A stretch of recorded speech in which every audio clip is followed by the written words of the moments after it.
नमस्कार, news call 24 पर आपका बहुत बहुत स्वागत है। मैं हूं सुशील गिरीश। आज ओपिनियन भारत में हम बात करेंगे पंजाब की। पंजाब में आपके सामने है 4 मुश्किलें। क्या विधानसभा चुनाव वाली सफलता दोहरा सकेगी पार्टी?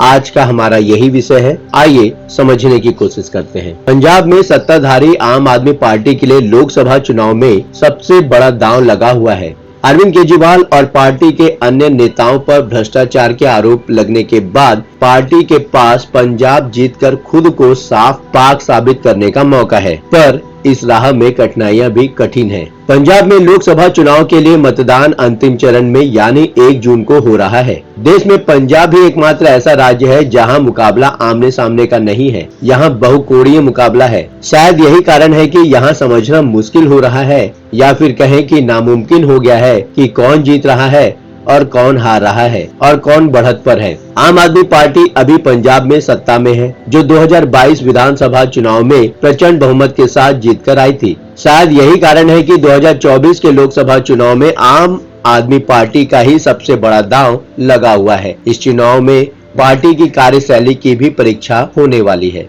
राज्य में मुख्य मुकाबला सत्तारूढ़ आम आदमी पार्टी और कांग्रेस, शिरोमणि अकाली दल और भारतीय जनता पार्टी के बीच में है। आम आदमी पार्टी और कांग्रेस इंडिया गठबंधन के सदस्य हैं। दिल्ली में दोनों पार्टियां एक साथ चुनाव लड़ रही हैं, पर पंजाब में ये एक दूसरे के खिलाफ मोर्चा संभाले हुए हैं। शिरोमणि अकाली दल और भारतीय जनता पार्टी 1996 से 2020 तक गठबंधन सहयोगी रही है। किसान आंदोलन को लेकर एसएडी राष्ट्रीय जनतांत्रिक गठबंधन से अलग हो गया। अब दोनों पार्टियां सभी सीटों पर अलग अलग चुनाव लड़ रही हैं। बहुजन समाज पार्टी भी पहली बार राज्य की सभी सीटों पर अकेले चुनाव लड़ रही है। सिख कट्टरपंथी सिमरनजीत सिंह मान के नेतृत्व में होने वाले शिरोमणि अकाली दल, जो कि अमृतसर में है, ने भी अपने उम्मीदवार मैदान में उतारे हैं। इसके अलावा अमृतपाल जैसे कट्टरपंथी निर्दलीय भी मैदान में किस्मत आजमा रहे हैं। मतलब साफ है कि मुकाबला आसान नहीं है। आम आदमी पार्टी पर वादे पूरे न करने का आरोप है। आम आदमी पार्टी की सबसे बड़ी दुविधा यह है कि वह किस मुंह से राज्य के लोगों के साथ नए वादे करे, क्योंकि कई पुराने वादे अभी तक पार्टी पूरी नहीं कर सकी। राज्य में मुख्य विपक्षी पार्टी कांग्रेस सरकार के वादों को लेकर ही घेर रही है। द हिंदू की एक रिपोर्ट बताती है कि राज्य में आपको किसान समूहों से भी टकराव का सामना करना पड़ रहा है, क्योंकि किसान नेता वादों को पूरा न करने पर सवाल उठा रहे हैं, जिनमें फसलों पर न्यूनतम समर्थन मूल्य का वादा भी शामिल है। आम आदमी पार्टी ने 2022 के विधानसभा चुनाव के दौरान न्यूनतम समर्थन मूल्य देने का वादा किया था। विपक्षी दल विभिन्न अधूरे वादों और शासन की विफलताओं को लेकर राज्य में आप सरकार को घेर रहे हैं। पंजाब में अब तक महिलाओं को 1000 रुपए की मासिक पेंशन न दे पाना भी पार्टी के शर्मनाक स्थिति पैदा कर रही है। यह उन प्रमुख वादों में से एक है जिसके लिए आपको विपक्ष के गुस्से का सामना करना पड़ रहा है।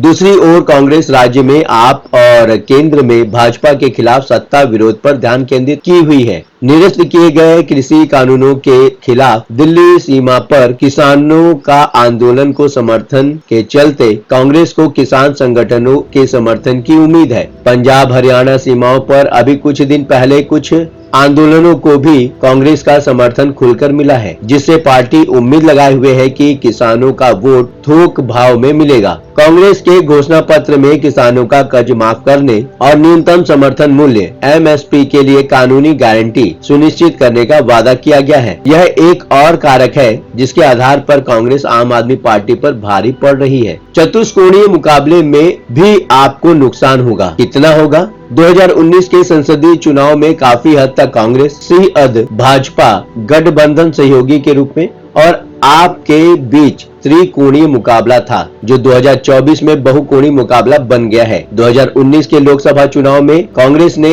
41% वोट शेयर हासिल करते हुए 8 सीटें जीती थी, जबकि आप केवल 1 लोकसभा सीट ही जीत सकी थी। इसलिए वोट शेयर भी केवल 7% पर सिमट गया था। बीजेपी ने 9% वोट शेयर हासिल करते हुए 2 सीट जीतने में सफल हुई। तो शिरोमणि अकाली दल ने भी 28% वोट शेयर के साथ 2 सीटें जीतने में सफल हुई थी। अगर अगर आपको पंजाब में अधिक सीटें हासिल करनी है तो उन्हें कांग्रेस पार्टी को टारगेट करना होगा, क्योंकि बीजेपी और अकालियों का स्टैक बहुत ही कम है। मतलब कि अगर आम आदमी पार्टी केवल बीजेपी और सीअद को ही टारगेट करती है तो उसका कोई फायदा नहीं होने वाला। इसलिए जाहिर है तौर पर उसे कांग्रेस को टारगेट करना होगा। इसी तरह कांग्रेस को अपनी सीटें बरकरार रखनी है तो उसे भी आम आदमी पार्टी को निशाने पर लेना होगा। यह न चाहते हुए भी दोनों दलों को करना ही होगा, क्योंकि लोकसभा चुनाव में जीत से ही 2027 में होने वाले विधानसभा चुनाव के लिए बेस तैयार हो सकेगा। राजनीतिक विश्लेषक सौरभ दुबे कहते हैं कि अगर दोनों ही पार्टियां आपस में लड़ती हैं तो निश्चित है कि दोनों का वोट शेयर कम होगा। क्योंकि मुकाबला चतुष्कोणी है, इसलिए 35% तक वोट मिलने पर कोई भी पार्टी विजयश्री हासिल कर सकेगी।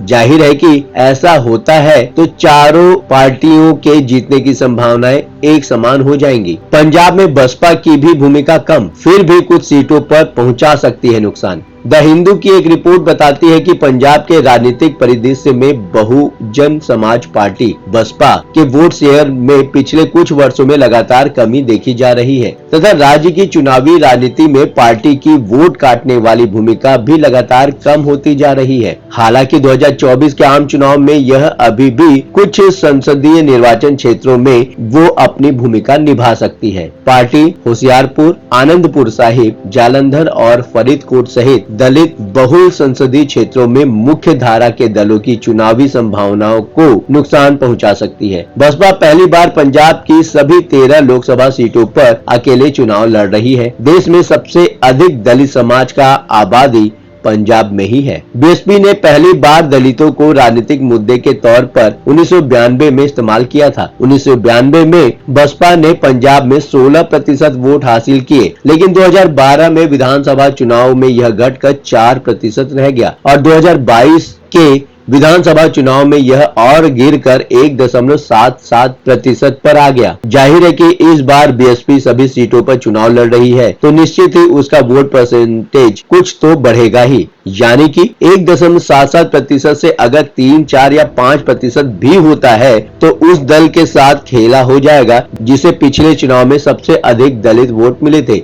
जाहिर है कि आम आदमी पार्टी और कांग्रेस को पिछले चुनाव में सबसे अधिक वोट मिले थे, इसलिए नुकसान भी इनका ही ज्यादा होगा। पंजाब में भाजपा और सीएद के जोर से कितना नुकसान हो सकता है, आइए इस पर चर्चा करते हैं। शिरोमणि अकाली दल 2017 और 2022 के विधानसभा चुनाव में चुनावी हार के बाद बुरे दौर से गुजर रही है। राज्य की राजनीति में खुद को बनाए रखने के लिए पार्टी खुलकर पंथिक एजेंडे पर काम कर रही है। पार्टी ने अपने घोषणा पत्र में एक पंथिक और पंजाब स्पेशल पिच बनाई है, जिसमें राजनीति के ऊपर पंथिक सिद्धांत और पंजाबियों के लिए पंजाब का दोहरा आह्वान किया गया है। जाहिर है कि पिछले चुनाव में शिरोमणि अकाली दल के बहुत से वोट आम आदमी पार्टी को ट्रांसफर हो गए थे। अब जब शिरोमणि अकाली दल बीजेपी को छोड़कर फिर से अपने पुराने मोड में वापस आएगी तो कुछ पुराने वोटर्स की वापसी की उम्मीद तो अकाली करेंगे ही। दूसरी ओर बीजेपी भी लड़ाई में अकेले उतरते हुए सिखों और अनुसूचित जातियों तक पहुंच के लिए सोशल इंजीनियरिंग की नई राजनीति के साथ पंजाब में पैठ बनाने का प्रयास कर रही है। अनुसूचित जाति की आबादी को लुभाने के लिए प्रधानमंत्री नरेंद्र मोदी ने पिछले हफ्ते पटियाला में अपनी रैली में इस बात पर प्रकाश डाला था कि भाजपा ने डॉक्टर अंबेडकर के जीवन को समर्पित पंचतीर्थ 5 पवित्र स्थल विकसित किए हैं। मध्य प्रदेश में